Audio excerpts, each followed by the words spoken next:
welcome to the afternoon session, which is about a guide to forming your identity for interdisciplinary. Now it says researchers, but from what I understand, if you're interdisciplinary in any way, this can also be of benefit to you. I am also interdisciplinary, so I look forward to working on this.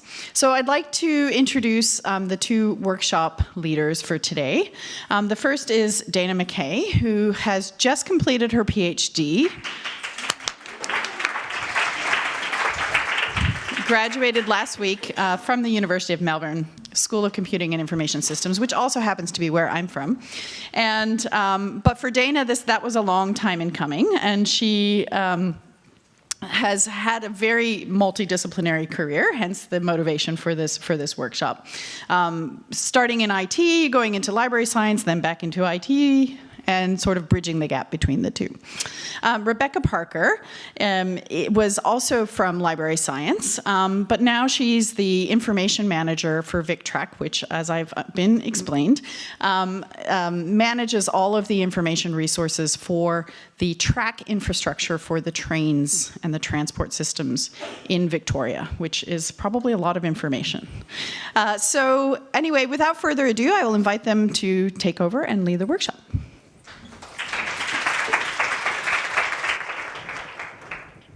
So this is a workshop, not a presentation. So it's interactive. So if at any point we're kind of going too fast and you have a question, please just throw your hand up in the air. Well, I love interaction. Rebecca's just going to have to go with it. Sorry, Rebecca. What you should get out of the session is by the end of the session, I want everyone to have a 100-word bio that they can use when someone says, "Send me your bio," and you think, oh, really? I hate sending someone my bio. I hate writing bios. It feels like self-promotion, and I am terrible at that. So by the end of the session, you should have a 100-word bio that you can use when someone says, send me your bio. Because this is an interactive session and you're going to be interacting with each other as well as us, we're going to start with some introductions. Then we'll go through a series of questions and ideas about forming your identity. This is predominantly designed for a tech-y-ish audience, but I know that there are people in the room from a whole bunch of different disciplines. So, you do you. You should not just do what we're saying. We'll do the exercise where you get to write your bio, and then we'll put ours up and you can tear them to pieces, which should be lots of fun, and then we'll have a little wrap-up. If we've got any extra time, I've got a kind of bonus piece of content about names, but I don't think we'll probably get to that. So who are we? Well, as Karen said, I'm from the University of Melbourne. These are our Twitter handles, so if you hate us, tweet it, and we'll take the feedback on board. And as I said, this is about forming a research identity for inter or multidisciplinary researchers. The content was designed for researchers, but Rebecca is not a researcher, and she went through it and said she found it helpful. So, if you're in the room and you're not a researcher, but you are inter or multidisciplinary, that should be useful for you as well.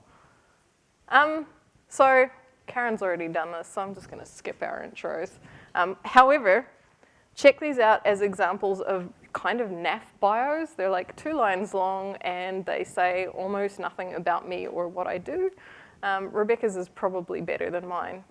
So these are very short and very naff bios. These are examples of what not to do when sending someone your bio.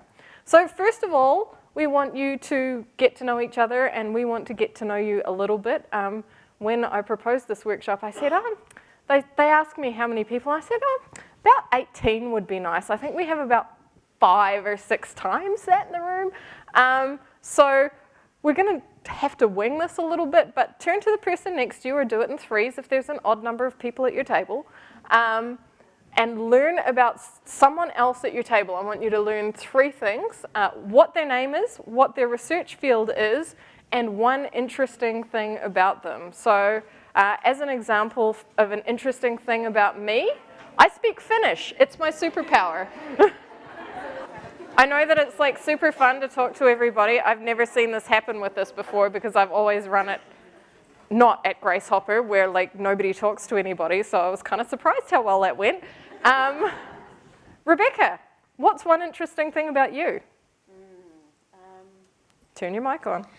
Maybe the fact that I'm a librarian who works in IT, and I've also worked in marketing, which is also a really, really strange place for a librarian to be. That's probably the most interesting thing about me in terms of career, I guess.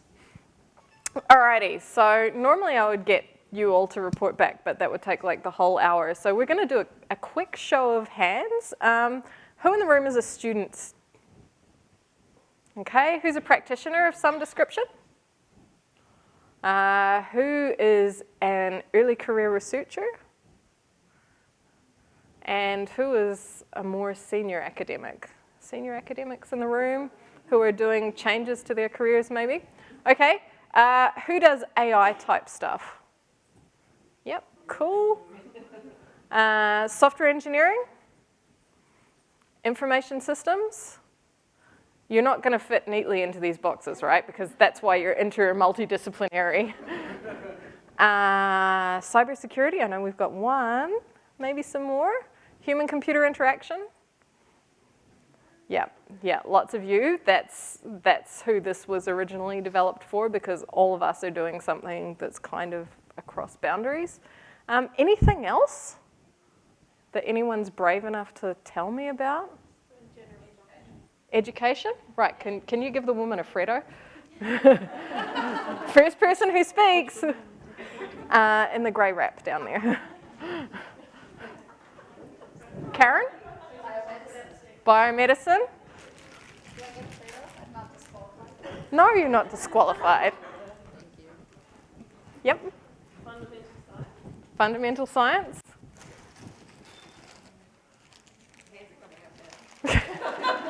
Okay, I'll take like 3 more.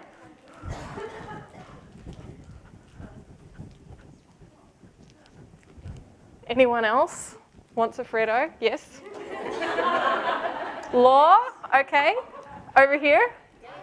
Games? Cool. And one more. Maths. Cool. So my graduation, they just, like when you do a PhD graduation at Melbourne, they read out something about your topic. And the only ones that I went, I really don't know anything about what they just said, were the maths ones. So I'm going to come and talk to you later, and maybe you can explain it to me. Okay, so research identity and overview.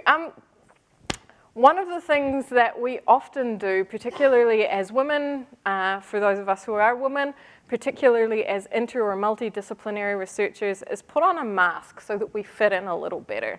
And I'm here to argue against that. I think, you know, one of the cool things about doing research is everybody has their own thing and everybody has their own flavor. And these flavors aren't wrong, right? They are just different. So this is not about teaching you to put on a better mask.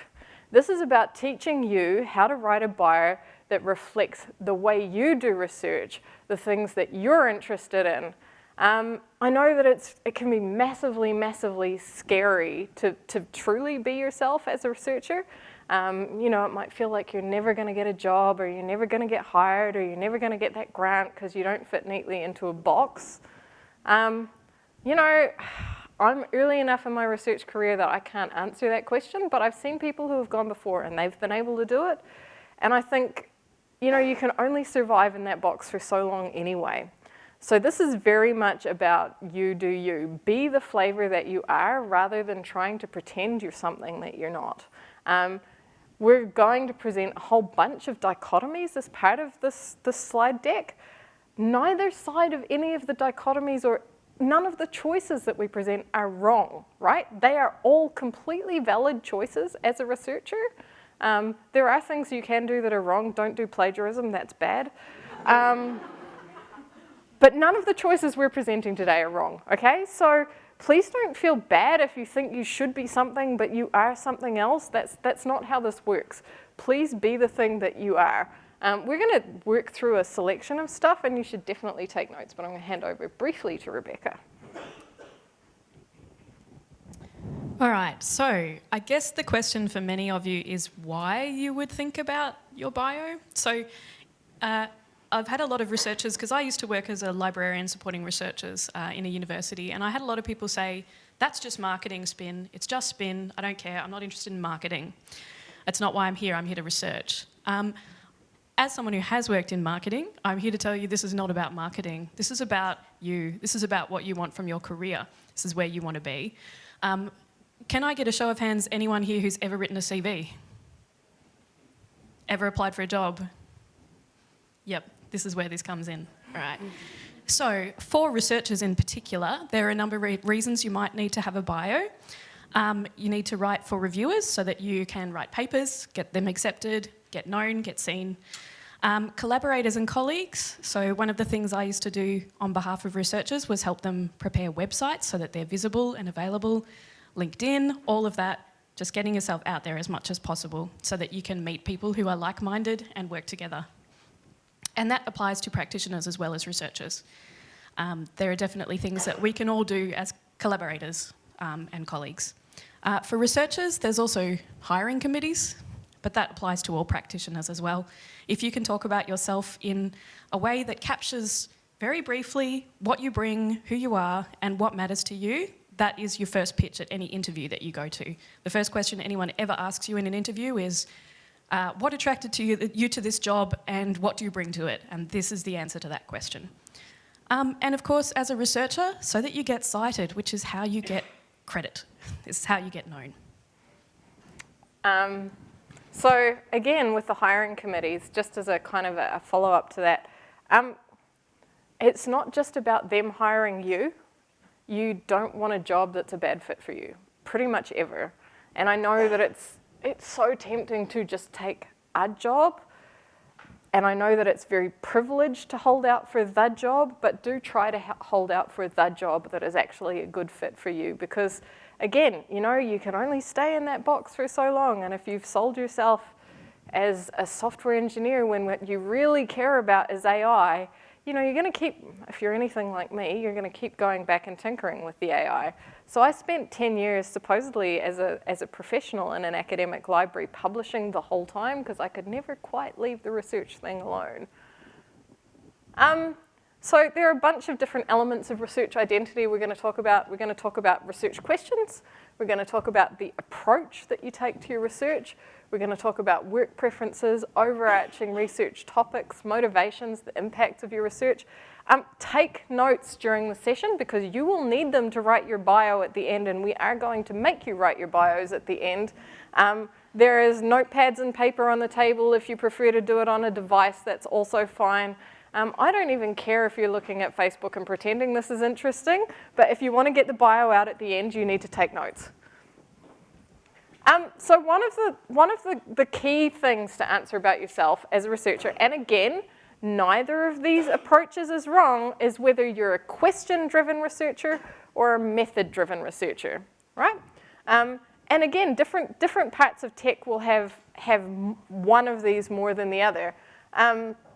If you're a question-driven researcher, and I'll put my hand up and say I'm a question-driven researcher, I come up with some question that fascinates me, and then I go, okay, so how am I going to answer this?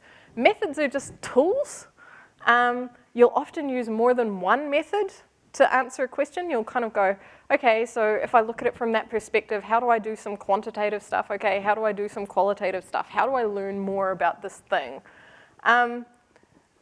You're trying to build expertise in a domain. So, I care about the nexus of humans, computers, and information. That's where I'm trying to build expertise. If you're a methods person, developing a better method for doing something or understanding how a method works to do something is the aim. And there are lots of people who are like this.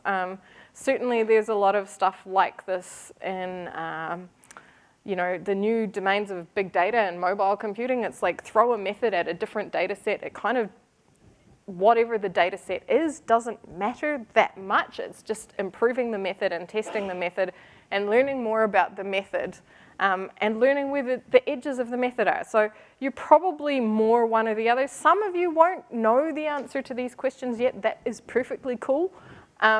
Some of you won't be more one than the other. It'll be like, well, I care about question and method. Okay, so, note that down. That's a useful thing to know about yourself. None of the answers to this are wrong. They are just answers. They are just things that you can learn about yourself. Does anyone have any questions about this dichotomy that I'm drawing here? Does it make sense? You've all gone very quiet. Okay, question. What type of questions do you like to ask with your research? Are they technical questions? Is it, you know, how can I make this chip do something that has never been done with the size of chip before? How can I design a better chip? Is it theoretical? Is it, you know, software engineering formal methods? What methods can we design to make sure that, you know, the train doesn't ever drive itself into the other train? You know, formal methods in software engineering is what they use to make sure the driverless trains in Paris were actually safe. Is it a social question? Is it, how do I build a better AI, to draw on something that I know was done this morning? I unfortunately missed that session. I was heartbroken. And are you about building theory, or are you about building practice? Lots of us in HCI are way more about building practice. We want to build a thing that is more user-friendly, that is used out there in the real world, but it might be that what your thing is building theoretical models. You know, what can we understand about the inner workings of something theoretically, rather than what can we do to do something out there? Have to admit, I always said I was not a theory person, and then I went and built a theory during my PhD, so I guess I can't claim that I'm not a theory person anymore. But you know, it may be that you have more of a leaning towards one of those than the other. Do you tend to ask very specific questions, or are you doing what's called blue sky research, where you're asking questions of a field that is a completely new field and hasn't been developed yet? And what types of questions are you asking? Is it a what question? Is it a how question? Why? Who? So think about the types of research questions that you're asking. You might like to write a few of them down. Anyone got any questions at this stage? No?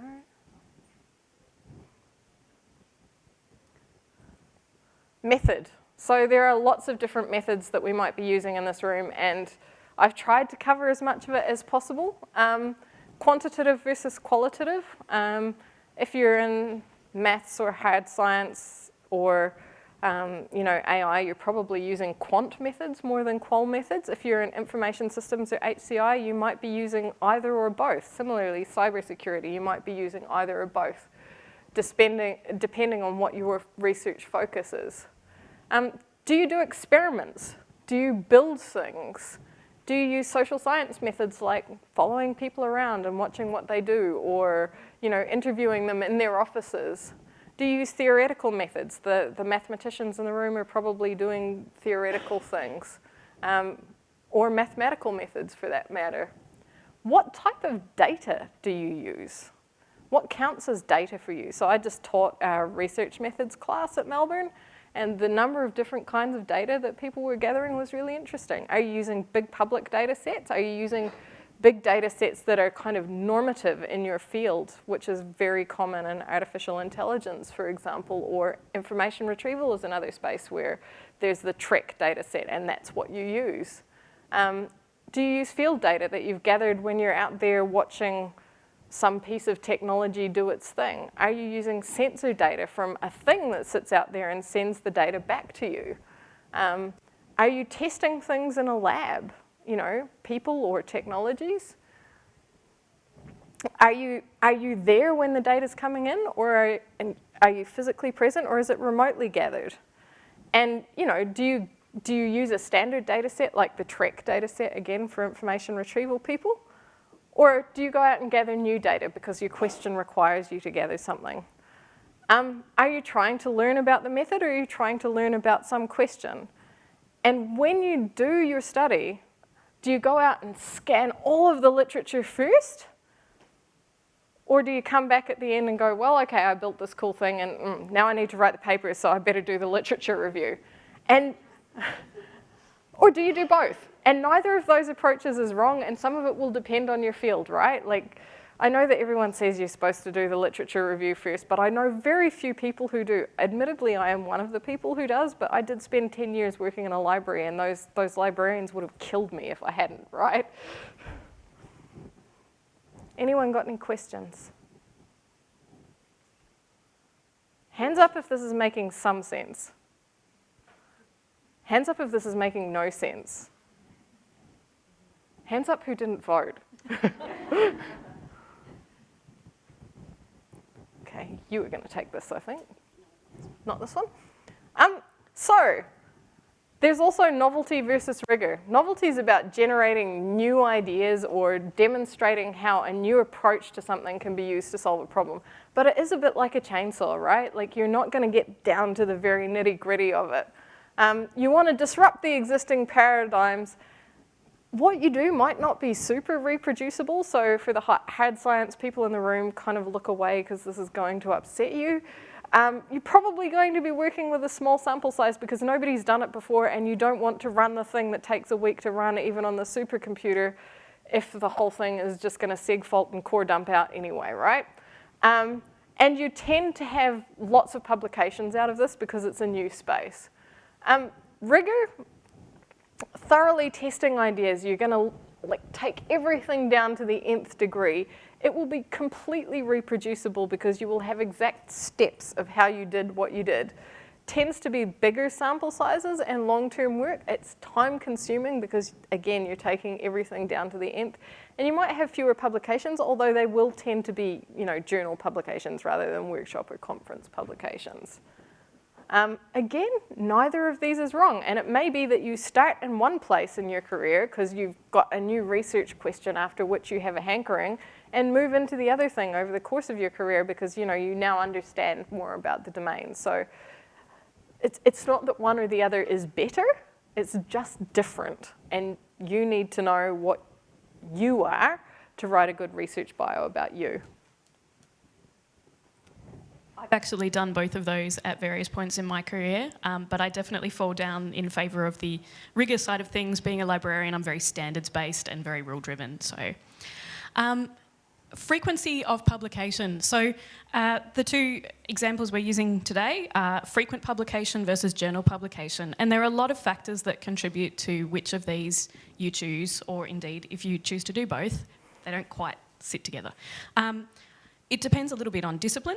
So humanities disciplines tend to publish one book, which takes upwards of 5 to 10 years to deliver. So they're not publishing frequently, but they have this one artefact that takes all of their research and takes 5 years to get there. Other fields, only journal publications are considered to be the way of sharing research and communicating in the field. One example is probably physics. So everything is based on journals. All of the citation metrics, so all of the ways that you get rewarded or understood for the value of your research, come from journal publications. In terms of visibility, it depends a little bit on the field. Here in computer science, it's not uncommon to workshop an idea and then come back with a conference presentation and then move on to a journal article as you go. It also depends a little bit on what you're trying to achieve with the way that you're communicating your work. So it may be that you don't want to have anything except journals in your publication list because that's the kind of career you're looking for and that's the kind of discipline you operate in, where having something other than a journal article is not going to be favourable for your CV, for example. But that's very much discipline dependent. You might want to share your ideas when they're just nascent little bubbles in your head, or you might want to share your ideas when they're fully fledged and you're ready to stand by them. Neither of those, as Dana says, is a problem. Both of them are just different perspectives. In terms of frequency of publication, in some fields, having a lot of articles is considered less valid potentially if they're published in less wonderful journals, for example. So you might choose to only have top quality journal articles and only have a few of them and make your mark with those.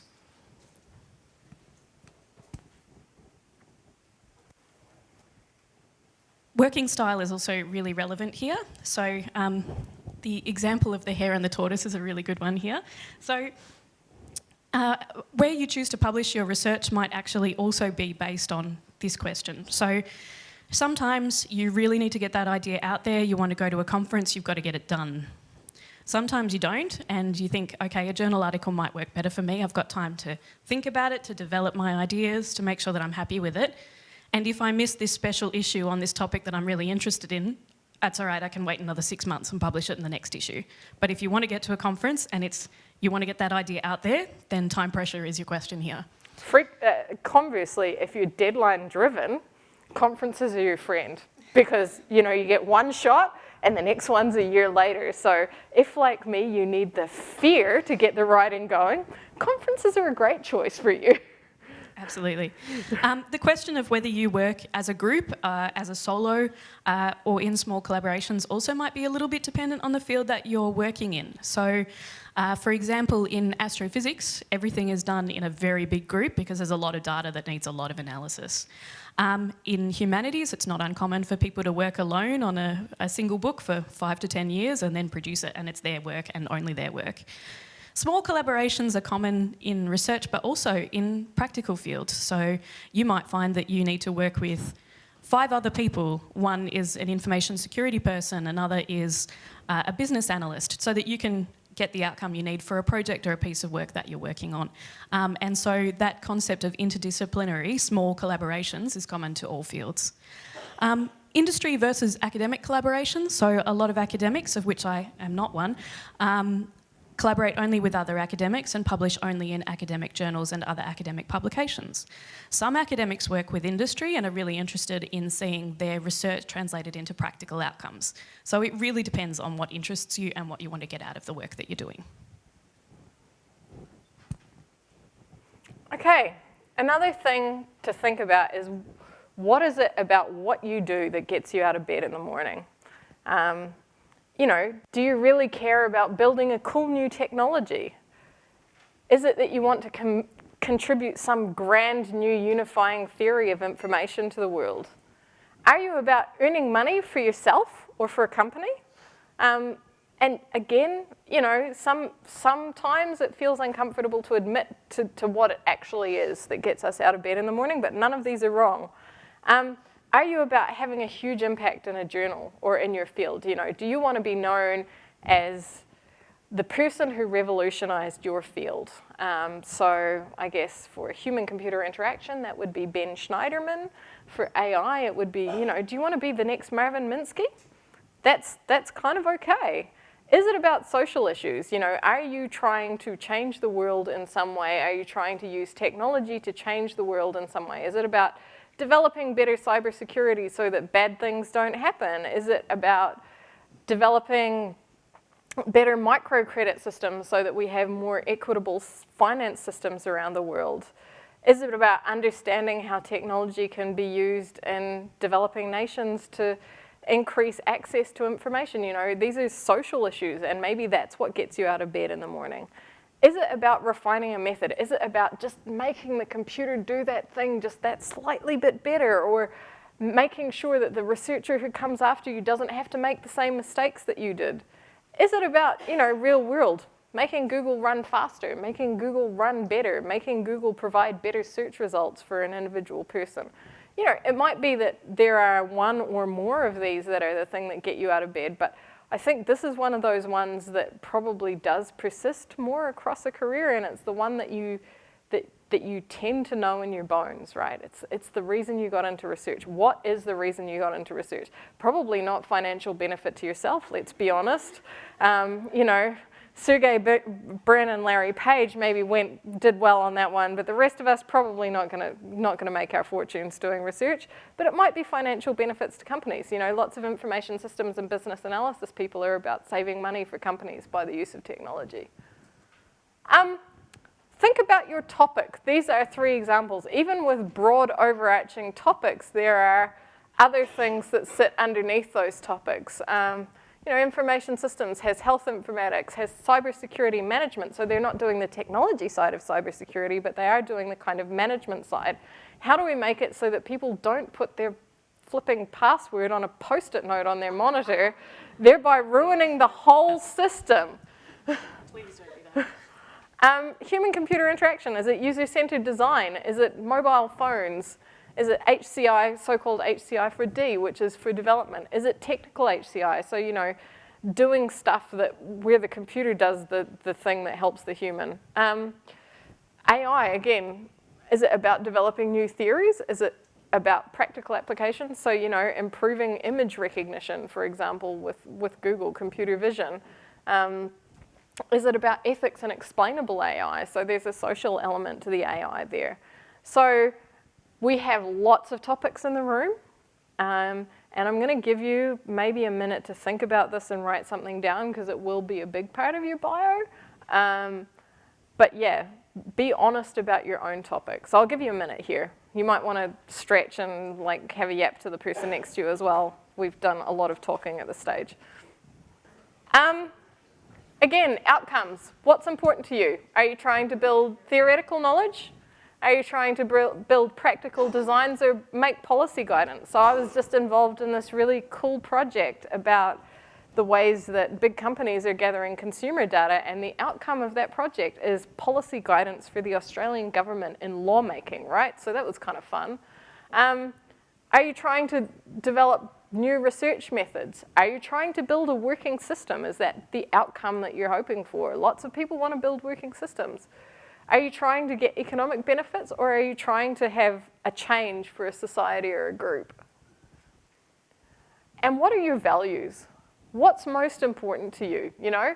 How much does the way you do the research matter to you? What are the ethical issues surrounding your research, and how much do you care about them? You should care about them. That's the one time I will say you should care about the ethical issues surrounding your research, but you need to understand what they are. What are the social issues surrounding your research? What of these things matter to you? These are big questions, but they are something that can come through in a research bio, which we will look at very briefly soon. So we're going to go on to something practical now, and I'll hand over to Rebecca to explain what that is. Okay, folks, so we are going to put you to work now because we've been talking for quite a while. So we're going to ask you to write a 100-word bio. Keep it to 100 words. I'm really verbose and I managed to do it, so you'll be able to do it. Consider your values, topics and approach. And I think you might find some of the values ones the most challenging. They are the ones that are innate to your personality, but they can be the most difficult to kind of quantify when you want to come and do this exercise. With such a big group, we're going to give you 10 minutes, not 6 minutes to write the bio, because we will be wandering around and we do want a chance to get to all of you. Yes. Then we'd like you to share the bio with someone sitting next to you, or your entire table if you feel comfortable doing that. And try to give some concrete help to people about what you like about their work, how it might help you improve your own. We were going to have you share the learnings in your pairs, but what I might do is get one volunteer from each table to share one interesting thing they learned as part of this exercise. And then we're going to put our bios up and you can tear strips off them, which should be lots of fun. Yep, please do. All right, so we'll give you 10 minutes now and we'll be wandering around the room. So if you have any questions or need any help, hands up. Ask. One thing I'm seeing a little bit of people doing is, I got my PhD in blah, blah, blah, or my role is blah, blah, blah. And those things are all important for a bio, but that is the other 100 words you put in your bio. So we want the 100 words that's about you. The other 100 words is the thing where you get to kind of do your credentialing. So that's maybe not, it might help you to get started to write those 100 words, but that's not what we're looking for today. No, I'm good. So we've just had the suggestion from another workshop, and I think it's a good suggestion for here to start with the sentence, I am passionate about. So if you're having trouble getting started, write that sentence and finish it, and then go from there. We have like 7 minutes left, so we've let you go on a bit long actually. Bad time management on our part. I'm going to give you 2 minutes to share your bios with your neighbours and maybe start thinking about what you would do differently, and then I will put up my bio and you can have a go at tearing strips off it. Okay, I am going to put up my thing now when I find the hooja. Okay, so here is one I prepared earlier. Have a quick read, and then I will take some critiques, and we will give chocolate frogs for critiques. So, yes, you are, and I am terrible for that. Just ask my editor.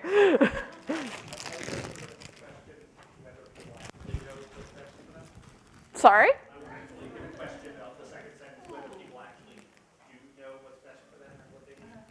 Well, you can question that. Exactly. You might disagree with me, that's fine. I really like the fact that you got that thing about controlling your information being more apparent. And it really strongly says exactly what you think. And it's quite clear. Yep. You focused a lot on values, but not so much on what your credentials are. Thank you. Like PhD or... So the credentials would be the second 100 words. This is the first 100 words. This is who I am. And then I would say, oh, I happen to do a PhD in information seeking behavior, and I happen to have done some tutoring, and I happen to have done some subject coordination, and I happen to be working at Melbourne. But to me, those things are the secondary things, and this is the... Do you think people get through the first 100 words to get to the second 100 words if you don't tell them that? I don't have an answer, I'm just wondering. You need to choose your audience. Question, I already have one. This is more of a question because it's written in the third person or second person. Yep. When do you write in first person? So when do you write in first person versus third person? If you're sending a bio, like if you're doing a talk somewhere, you're going to need to send it through in third person because they're going to have the abstract for your talk and then they're going to have the blah, blah, blah about you. So if it's kind of about you, the only place I've ever written in first is in my CV, on which note, in this room, at like 4:30, there is a workshop on how to write your resume. So you may want to take what you've done here and carry on into that workshop because that's for early career people. So, you know, consider coming back. Anne Ryan is doing a resume workshop that would feed nicely off this if you're at that stage of applying for jobs and stuff. I think this is a very interdisciplinary bio because you don't mention your particular discipline. No, I don't. Do you want to put yours up? Just something extra to...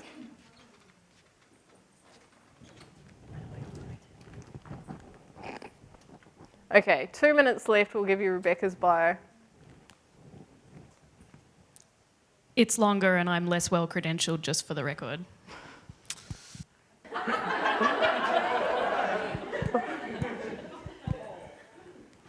I really need to fix that. All right, we have like 22 seconds left, and we are supposed to finish on time. So thank you all so much for participating. We will hang around a bit for any questions. We have a ton of Freddos, and I do not want to take them home. So come and get a Freddo.